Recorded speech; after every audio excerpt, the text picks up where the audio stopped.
So it's been ages since I made the video of the Vampire of Saint Denis, and honestly I didn't expect to run into any other vampire related things in this entire game. However, it appears as if I've been proven wrong. As in today's video, we're going to be taking a look at what seems to be a vampire's carriage. Something I've never seen before, but somebody sent it to me on Twitter and said that I should check it out, which I will 100% do. So here we are doing just that. So arm yourself with garlic necklaces, mirrors, silver bullets, a crucifix, a wooden stake, maybe bring a friend along, maybe bring Barney the dinosaur on sniff as a bit of tension relief, just in case we run into any undesirable undead. Let's go. What we're looking for can be located on the road north of McFarlane's ranch, heading around it. It shouldn't in theory be too tough to find. If you don't know where McFarlane's ranch is, it's near Armadillo. When you arrive at the location in question, this is what you will find. The horses are dead.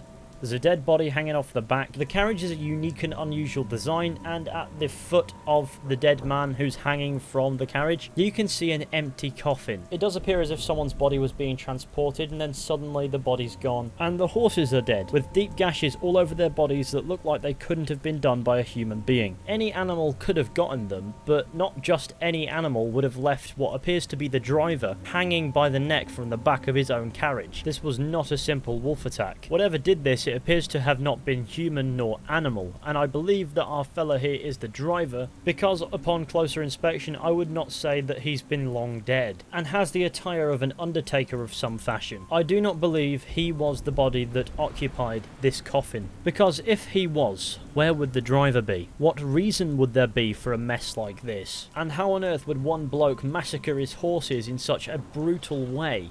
No, something else did this. Something that would have a reason to attack, like whatever occupied this coffin. And of all the supernatural beings that we know occupy coffins to slumber, only one springs to mind: a vampire, which we know exists in some capacity in the Red Dead universe because we can meet one in Saint Denis. Whether or not this guy turns out to be an actual vampire or just an ugly serial killer, God knows. But to deny the existence of supernatural entities in the Red Dead universe is fallacy, because we directly know of the existence of entities that do in fact go bump in the night. So it's not so taboo to think that something like that could have happened here, and based on what's presented to us, it seems more than likely. The only hole in the vampire theory, and it's not really a hole but it's worth mentioning, is that the driver does not share the same wounds as his horses, and instead died from hanging. And also the fact that you come across this body and he's completely unrestrained makes me believe that the driver in fact took his own life. So whatever murdered his horses, whatever was in this coffin, actively spared the driver's life, but somehow, whatever he saw, drove the driver to suicide. Something so horrifying that it removed this man's will to live entirely. Whatever did this, be it a vampire or something else, is a creature of evil. Now, do you want to learn the really unsettling part?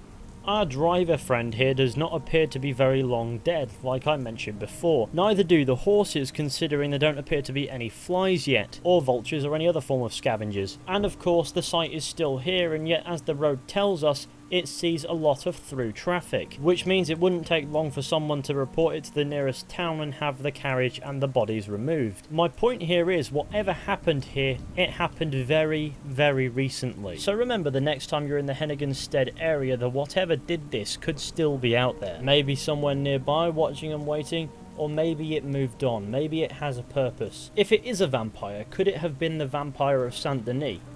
Honestly, I don't think so, but the confirmed existence of one vampire means that there could very well be others out there. Though one big hole in the vampire theory is the injuries on the horses are so massive, so savage, and from what I've seen from the Vampire of Saint Denis, I'd argue that maybe even a vampire would not be capable of this. Something truly ferocious, massive and petrifying had to have done this. And then I remembered back to Red Dead Redemption 1. Now this site is located near the Tall Trees area, an area where in Red Dead Redemption 1, players had reported sightings of werewolves. True, most of these reports did appear to be bogus, however maybe Rockstar put this in this game as a nod to that. And in a lot of folklore, werewolves and vampires are described as enemies. So the presence of a vampire in werewolf territory or near werewolf territory would surely cause an attraction. And maybe that explains what we see here. And if that's the case, we could be in werewolf territory. Obviously, they're not going to rock up and attack you while you're riding along one day,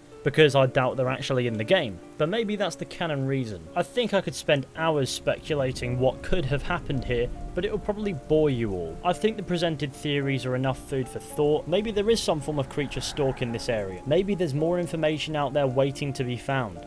Maybe, we'll never know. But please do let me know what you think down in the comment section. Anyways, I guess that concludes today's video. So, thank you all for watching. I hope you enjoyed. Be sure to go ahead, leave a like, subscribe, maybe share the channel with your friends. And of course, like I said, please do let me know what you think down in the comment section. If you want to support the channel even further, maybe consider becoming a patron over at patreon.com/FishyYarpster. Don't ask why it's called that, it's kind of a really bad joke. But anyways, I will see you all very soon with another video at some point.